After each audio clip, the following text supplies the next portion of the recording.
আসসালামু আলাইকুম বন্ধুগণ, সবাই কেমন আছো? এই কচু গাছটা আমার নিজের হাতে লাগাইছি।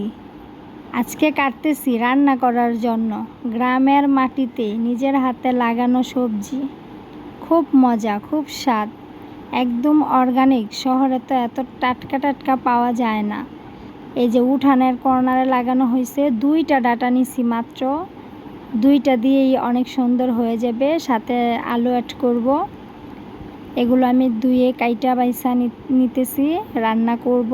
আজকে দুপুরে থাকছে কচু। কচু তো অনেক ভালো। কচু কে কে খাইতে পছন্দ করো? আমি একদম পছন্দ করতাম না, এখন যেহেতু নিজে লাগাইছি, খাইয়া দেখছি অনেক মজা, এই জন্য আমি এখন থেকে পছন্দ করি। আমিও খাই। কয়েকদিন পর পরে আমি 2টা 3টা করে ডাঁটা কাইটা রান্না করি। অনেক ভালো হয়েছে তরকারিটা, সেই স্বাদ হয়েছে, দেখতেও খুব সুন্দর হয়েছে। সবাই কমেন্টে জানাবেন কেমন হয়েছে। ভালো লাগলে আমার ভিডিওটা শেয়ার করে দিবেন, আর নিজেরাও গাছ লাগানোর চেষ্টা করবেন যদি জায়গা থাকে।